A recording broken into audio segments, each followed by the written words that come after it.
Howdy everybody, today is Sunday, March 13th, 2022, and this is Camp Woo Part 2. This is the second installment of my Camp Woo workshop series that I've been doing on my Patreon. I want to thank you all for donating to my Patreon. You're helping me live the dream and create content and educate people, which is what I'm most passionate about, and I hope to keep doing. So this Part 2, Camp Woo Part 2, is going to be on entering Chapel Perilous, and I've given it the subtitle, A Process for Self-Initiation, to give you a little taste of what we'll be dipping our toes into today. And as always, I'm your camp counselor, Oaks the Green. And we'll have time for discussion and whatnot, but I have this little quote of today's objective, and I guess this kind of overarches into all of my workshops and what I do, but the goal of this workshop is to serve as a survival manual for all of you fallen angels who are tired of the frozen responses to the nightmare around us. And this is, of course, heavily influenced by the work of Robert Anton Wilson, Dr. John C. Lilly, Timothy Leary, and I think that's pretty much all the influence of this workshop, but praise be to them. And this is our table of contents, if you're following along to the recording. So we're going to start off with, the hero's journey, which is a motif I'm sure many of you are familiar with. And then we will be going into the vibe shift that is the age of Pisces, into the age of Aquarius, which we talked about a little bit last time. But I'm going to tie that into the idea of normalcy. What does it mean to be normal? And I'll explain to you why that is a cope. Why by being normal, by being a normie is ultimately just a cope at the end of the day. And then we'll be getting into spiritual awakening. What is a message? The difference between physical reality and the psyche, right? The hardware and software of the world around us. And then we will have reality tunnels. What is a deeper reality? Feedback loops. And then finally we'll end on Chapel Perilous. Well, I think someone, could you mute your mic? I hear someone's mic just kind of flickering. I don't know. Make sure your mic's muted. We're recording this for the people who can't make it, so I want to make it the audio pretty for everyone. Thank you. All right. And let's get into it, right? Starting off at the hero's journey. And this is something that I originally learned about when I read Carl Jung's Man and His Symbols, which is a great book if you're interested in getting into Carl Jung. It's a great introduction to interpreting symbols and some of the most common symbols that reoccur throughout all of human culture, throughout all of time. And the hero's journey is something that is found in pretty much every work of art. I'm sure you can just look at this construct and see, what you can apply it to. But I'm going to go and sort of break it down. So it all starts with a call to adventure, right? You're given this quest that you must go on, right? And it's often encountered with a mystical experience, right? Something magical must occur. This chart that we have says a supernatural aid. So something out of the ordinary breaks you from your robotic slumber, and you begin to say, do I take on this quest, or do I continue to remain ignorant, right? And I think that's a sort of a great overarching idea of what the hero's journey is all about, right? And then there's a threshold you must cross, right? So if you think of the story of Hercules, right? This is when he goes down into the underworld of Hades, and you can think of that as exploring the shadow, right? The inverted world, the shadow that we all have, right? In the Jungian term, we all have a persona that we wear, right? This is our face, our mask that we show the world around us. But on the opposite end of that, we have the shadow, which is everything that we repress about ourselves. So this is the idea of going inward into the threshold. And you can think of this through many different lenses, right? You can think of it through the lens of psychology, which is what I'm using right now, because that's my background. You can also think of this through the idea of, spiritual awakening and almost like a metaphysical reality as well. And just as a simple literary tool, right? This is something that exists within the collective unconsciousness. And then going down the chart, right? On the hero's journey, you know, there's always a helper, a mentor, right? And in the story of Hercules, that is the oh, what's his name? It's the centaur that trains him. I can't remember the name. I'm not as brushed. It's been years since I read this stuff. But you know, they train you and they help you refine your craft, right? They prepare you and help you do the work that is necessary for you to dive deeper down this process of individualization. And I think something that's really funny is like when we're all on our hero's journey, right? This is something that we're all currently living and experiencing in an endless loop. There's often this question, right? Is the mentor, the helper, is this a real thing? Is it a supernatural interference, right? A divine intervention, or is it just my mind manifesting this helper, right? Does the helper even know the role that they're playing? In many cases, I would say no. They're just simply reading their script in this cosmic dance that we're all participating in. But it's, you know, is it real? Is the helper actually there? Or is it just a construct of my imagination? Right, that's something to sort of think about, right? And then there's the trials and tribulations, right? Which ultimately leads you to the abyss. And this is like the ego death of the story. This is where the revelation, right, is made. This is when your ego is shattered into a million pieces and you are responsible for putting it back together, right? And this is when transformation occurs, once that process is done. And I guess that is actually, you know, when he crosses the river, when Hercules crosses the river Styx, that's what that represents, right? He's in this sunken place, the pit, the lowest of the low, in the underworld, and he must go through all of his fears and anxieties and everything that is held by the ego for the sense of comfort and reassurance. Right, all of the sweet nothings that we whisper to ourselves to keep us in the cope. I guess that's sort of what it represents, right? Is that it's sort of the transmutation of cope into hope, which inspires this transformation. Oh, it's a beautiful thing, and I hope you all can relate to this. And if you can't, that means you're still on your hero's journey, right? And let's continue down the chart. I was going to get ahead of myself, but and then you return, right? And I think the thing that's so funny is like when you return, right? You've returned back to the overworld, right? You've returned back to the materium, and you've this new self. You've reconstructed yourself. You're a new person. You've been reborn. And then there's this gift of the goddess, and I think that's so funny because it represents this sort of divine femininity that exists in the world, right? This sort of the Sophia that I like to refer to her as Sophia, but sort of this just divine wisdom. And it, you know, if you think about it through the lens of Sophia, right? For those that don't know, I'll explain it. Sophia is, in the Gnostic sense, the embodiment of wisdom. She's the mother of creation, right? It is, and also, you know, Sophia means wisdom in Greek, and philosophy in Greek means, you know, philo, the love of, and then Sophia, wisdom. So philosophy is the love of wisdom. And then, you know, if you're on your hero's journey, once you make it back, the reward you get from this go-round, right, this cycle of samsara, of your personal development, that is the gift of wisdom. You've gained a drop of wisdom into the Gnosis cookie jar, and you're ready to go again. And I think this is a great model to look at life. You know, I think it's a great way to break things down and a lens to look at experience, because it incentivizes this growth mindset, right? You're always able to better yourself. And yeah. So, you know, as Carl Jung said, the attempt to free ego consciousness from the deadly grip of the unconscious. That is how Carl Jung described the hero's journey in his book Man and His Symbols.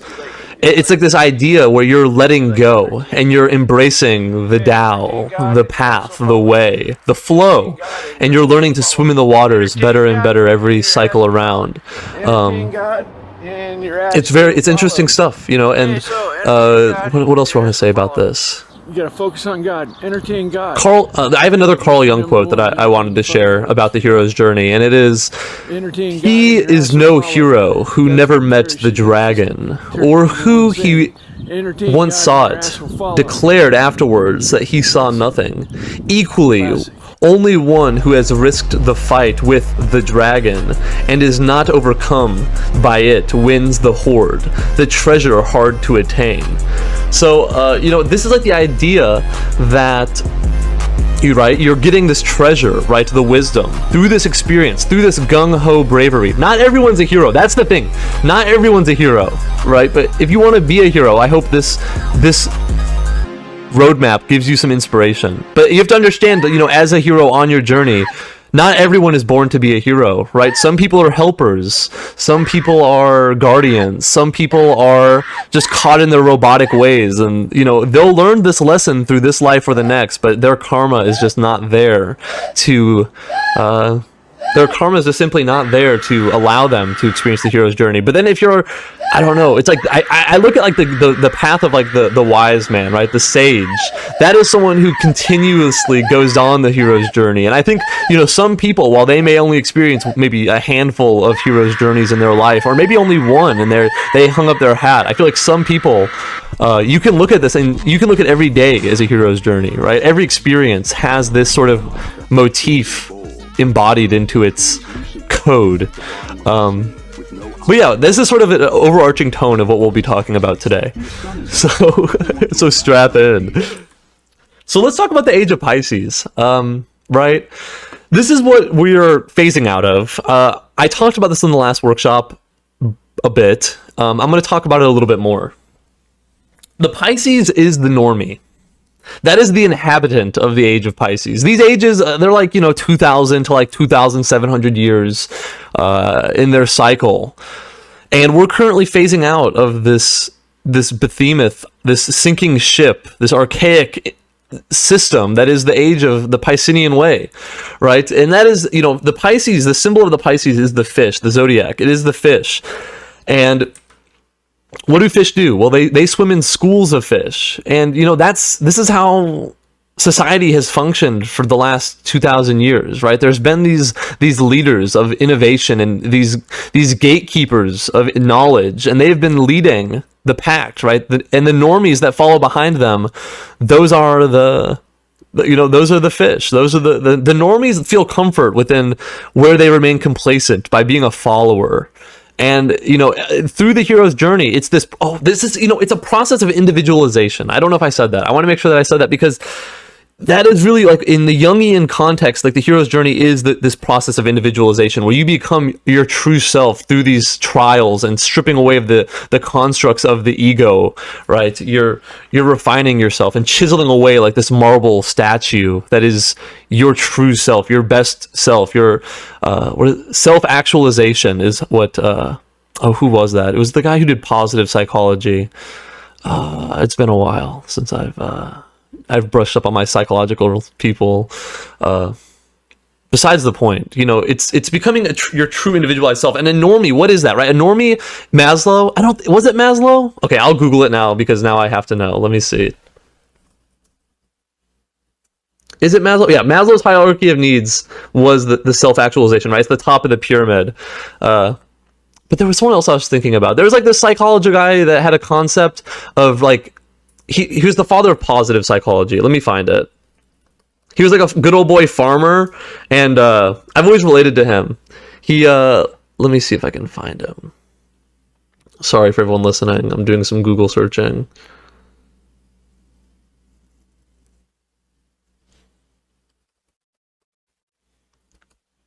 Carl Rogers? Was it Carl? Yeah, that's who I'm thinking of. I am thinking of Carl Rogers. Dude, thank you, chat. I couldn't find it for some reason.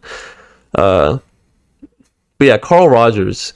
I think it was like the humanitarian approach to psychology, where you look at everyone as you want to plant the seeds for change and become your fully actualized self. But I digress on that. A normie is someone who, they don't have this wanting to differentiate, right? They are a part of this hive mind that they do not fully understand. And that's why they choose to remain comfortable, right? I think any normie can go on the hero's journey, but will they get lost in the sauce? I think that's the question. And I think as the world becomes more unstable and we are shifting towards this age of Aquarius, right? This age of decentralization, and we're breaking down the hierarchy, we're breaking down the systems, we're breaking down the institutions, as Alex Jones would say, we're breaking the conditioning, right? The normie, they're going to be forced to leave the school. There will be no school left for them. They will be forced to become an individual. And unfortunately, because for how many lifetimes, right? We know this life for sure, but how many previous to this we can't even get into that, right? But it's like their karma is so caught in this path of following, right? It's going to be hard to break those sort of cycles, and even at an ancestral level, right? Their family, a normie probably has a normie family, and it's very difficult to break from that. And it's like people will get lost in the sauce, or lost in Chapel Perilous, as we'll talk about later. But this all relates to the shifting from the age of Pisces into the age of Aquarius. That's what I think is happening here. I really do think that. I really think that this is like the shift, and I think that's why the world leaders are getting so nervous and they're wanting to consolidate their power. It's because they know this shift is coming, and they know that what it means to the existing power structures. It means that it's going to be harder for them to continue to call the shots when everyone's taking a sip of the woo, because even the normies that are going to get lost in the sauce, the ones that, aren't going to be able to complete the hero's journey, they're going to get stuck in the abyss, right? The sunken place.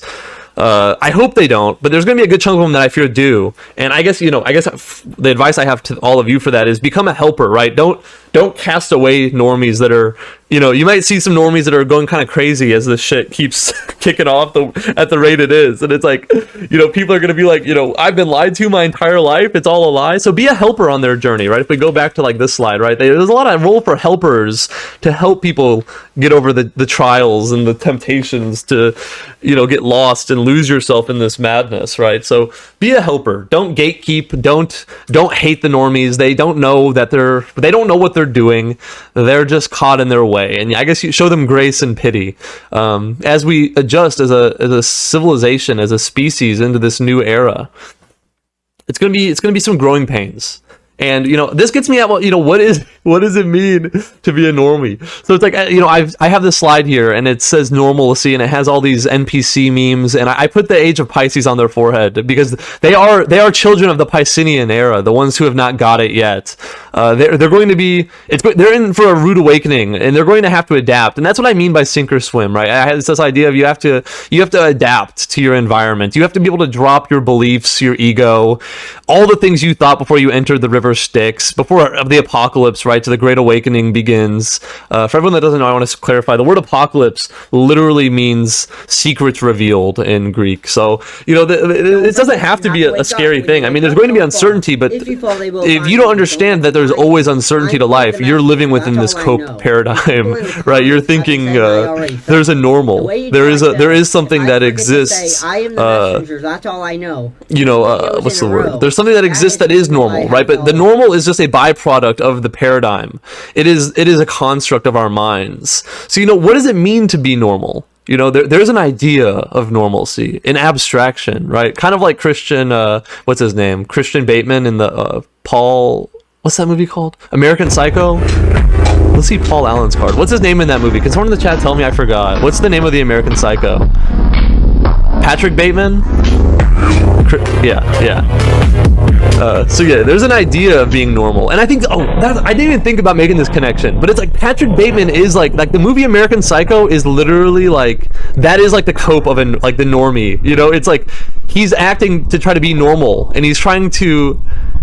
Yeah, the movie happens all in his mind, right? It's like Patrick Bateman, it's like he's this idea of normal. He tries very hard to act a normal life, right? He's got the nice job, he wears the suit, he does all this stuff to appear normal, but on the inside, he's a little weirdo, right? He's a strange fella. He's got all these weird perversions and fantasies, and but that is the shadow. That is what it means to cross the river Styx. It is accepting, it's like the left brain and the right brain, right? You can think about it that way, right?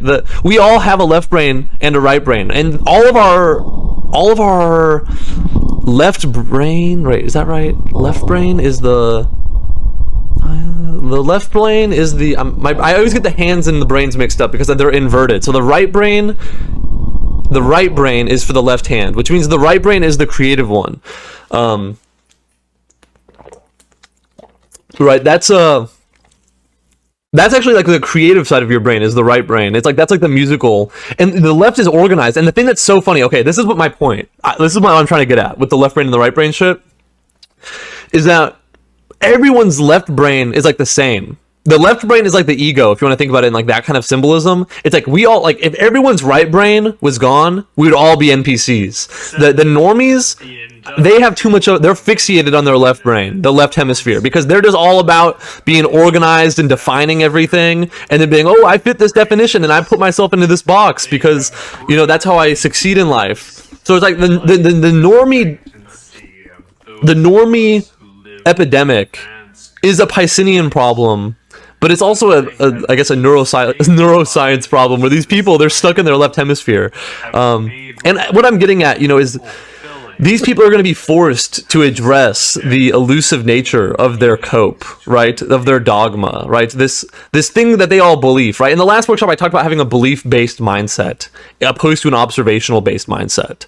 So the normies, they have a belief-based mindset. They're not experiencing reality on an individual level. They're not allowing themselves to make their own decisions. They're afraid to. They fall into the school of fish, because when you leave the school of fish, what happens when you leave the school of fish? Oh no, a giant shark is coming and it's going to eat me, right? So instead, the normies have this pack mindset where they want to stick together and then let the shark just take a bite at a group, right? And it's like this. It's like the crab bucket thing where it's like baby shark, mama shark.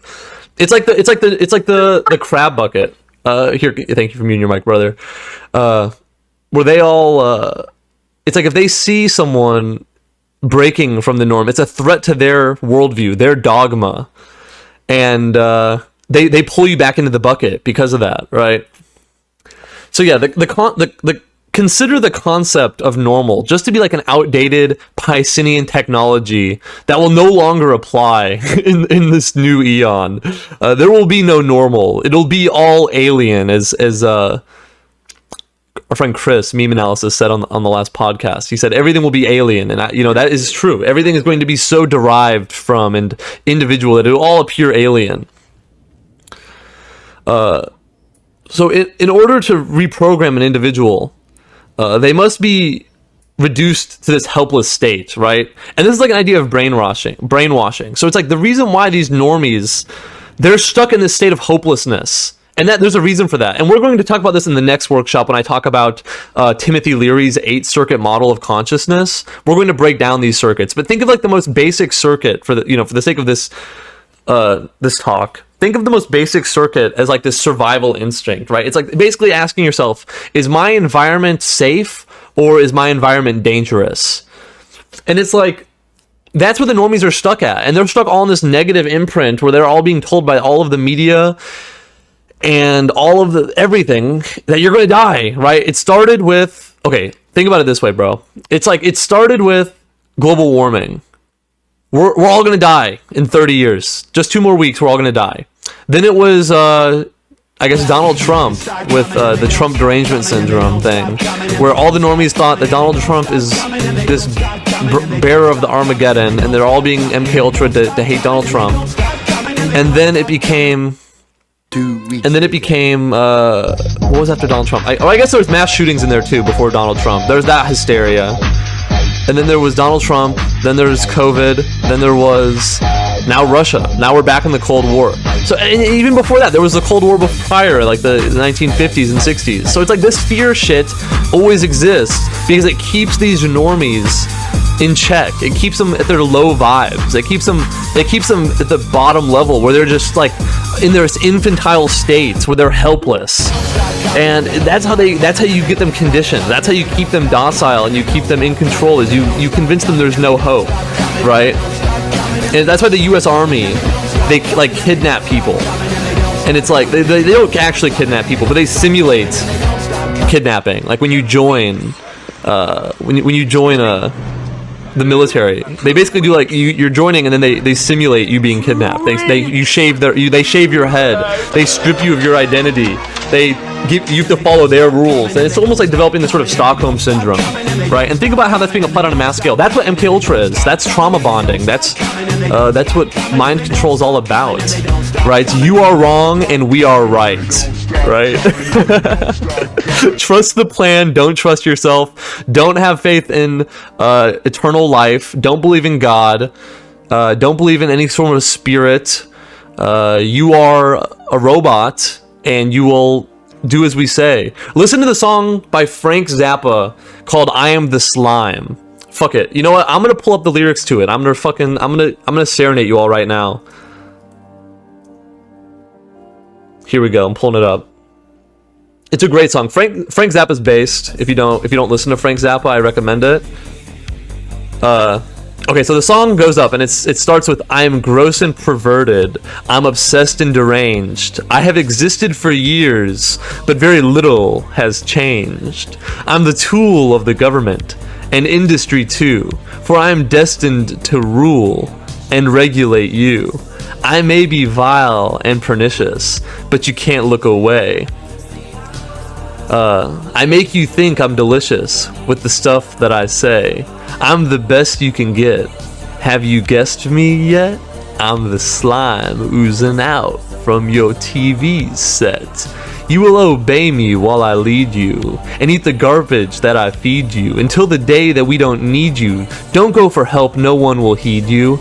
Your mind is totally controlled. It has been stuffed into my mold, and you will do as you are told, until the rights to you are sold."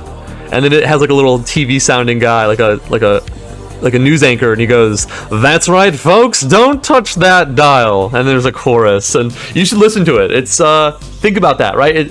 It sounds like Schizo Dr. Seuss, yeah. That's pretty much what Frank Zappa is. Schizo Dr. Seuss. He also has this song called Bobby Brown that's pretty funny, but I'm not gonna sing that one. But yeah, you're nothing. You're a bug. You're a small bug. You're pathetic. You do what we say, or you're gonna die. You're gonna eat the bug. You're gonna live in the pod. You're gonna what else is there? You're gonna own nothing, and you're gonna be happy, right? And that's what we're gonna be. That's what we're heading towards, folks. 2030. We're rapidly heading towards this dystopian shit.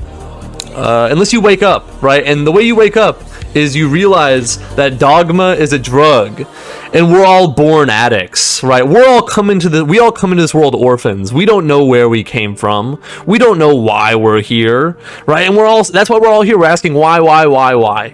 And the problem is this opens a lot of room for coping, right? And that's what a lot of people are doing, right? You're coping right now. That's all it is. That's like that meme that I always post.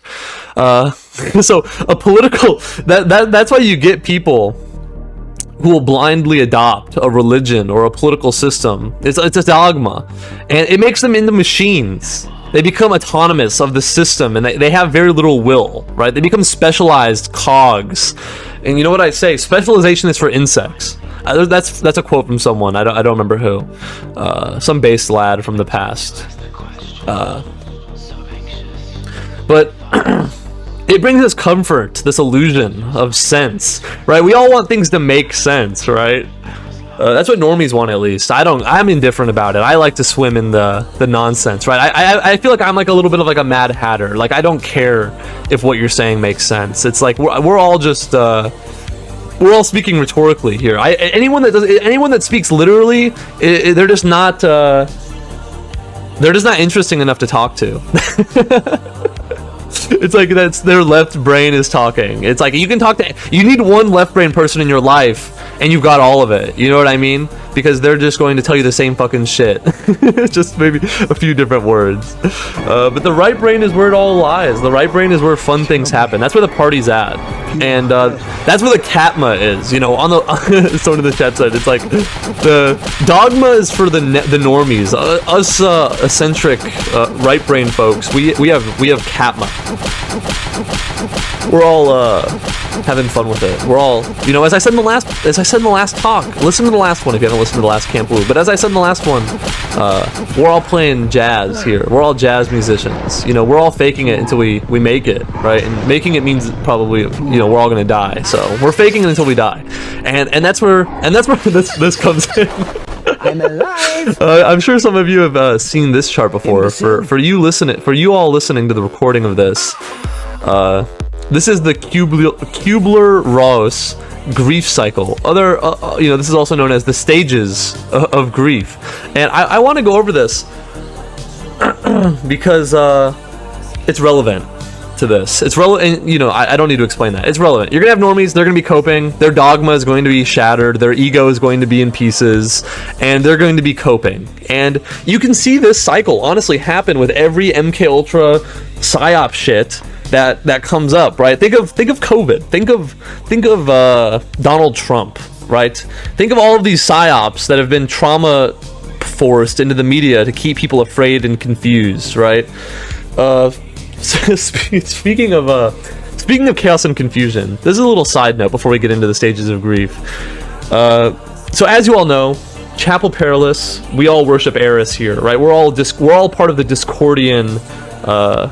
What do they call themselves? There's a name for it. The Discordian group. I can't remember the name. They've got a name for how they organize, but we all worship chaos here, right? We're all chaos magicians. We all worship Eris. And the funny thing about the Greek goddess Eris is that this is a joke from the Principia Discordia. If you haven't read that, it's one of my favorite books. As I say, I keep it on my desk with my copy of the Tao Te Ching and the Bible. So it's up there. It's one of my holy books. And in this book, it's all about worshiping Eris, right? The goddess of chaos. And in the book, it says that Eris, she's the Greek goddess of chaos, confusion, discord, bureaucracy, and international relations. And I just think that's so funny because that's a weird mix. Well, it's actually not a weird mix because it's all related, because it's through chaos that you have confusion, and it's through the confusion that you have discord. And then when you've got all this discord, right, everyone's all confused, there's all this insanity. Well, then you've got all these people that are like, well, we need to control this, right? We need to make order within this chaos. And you can think of that as bureaucracy. You can think of that as secret societies. You can think of that as the Freemasons. You can think of that as the Illuminati. You can think of that as the DMV. And they're all trying to make order in the chaos.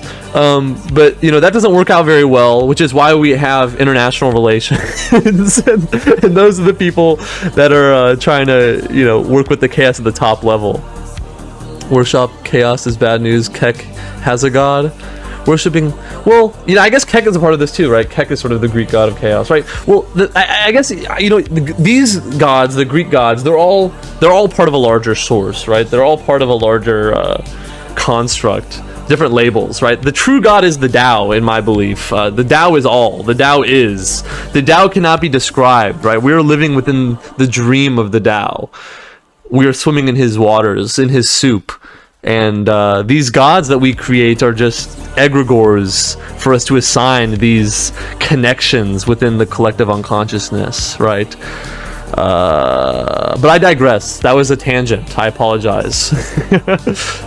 Back to coping. So first you have denial, and unfortunately, I hate to say it, you know, most people are stuck in this stage of denial for the majority of their life, and that's what makes a normie, right? A normie is coping all the time. Yeah, I'm coping right now, but see, the chat is saying I'm coping right now. Yeah, I'm coping right now, and that's why I'm on the other side of the stages of grief, which is acceptance, bro. A normie won't tell you they're coping. All you can do is cope, but cope responsibly. That's why I say that. But the normies, they're stuck in this state of avoidance and confusion, right? Back to Eris. They don't know what the hell is going on. They're just kind of doing as they're told because of fear. And then sometimes when the normies are really pushed, when the normies are really strained, you see them begin to enter anger. And And that's usually the furthest that most of them will go, is anger when pushed. Some of them will just be avoidant the entire time. They'll be like, no, no, no, trust the plan. I'll say that, right? Euphemism, trust the plan. No, no, no, I'm trusting the plan. And then some of them, when you push them to wake from their dogmatic slumber, they will get angry. They will get irritated. They'll begin to get anxious and frustrated with you. And they'll be like, no, no, this is my cope. This is, you know, you're unveiling the ego. And that is like, you're entering the underworld, right? Their shadow is breaking through. And they're getting antsy. They're getting heated, right? They're going onto Reddit and they're writing their manifesto, hoping to get some karma to help cool the fires within them, to extinguish the flame. And then very rarely you get to bargaining.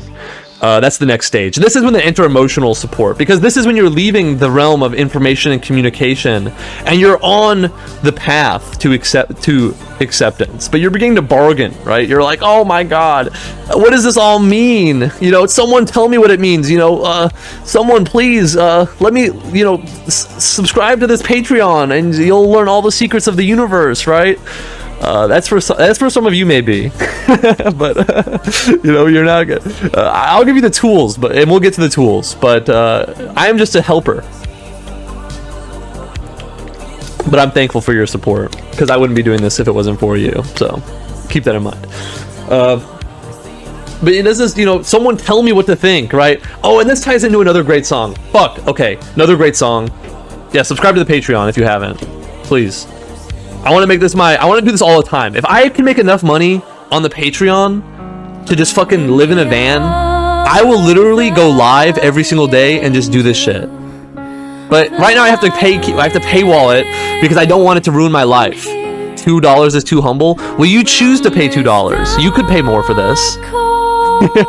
You chose $2. Upgrade yourself. Go up to 10. You know, the world is your oyster. I don't. Okay, I guess the reason why I have it so cheap is because the reason why I want it so cheap is because I want to reach people. Like, I would love to post this shit just on the internet, but it's like I feel worried because I have bills to pay. So it's like I don't want this shit to ruin my life.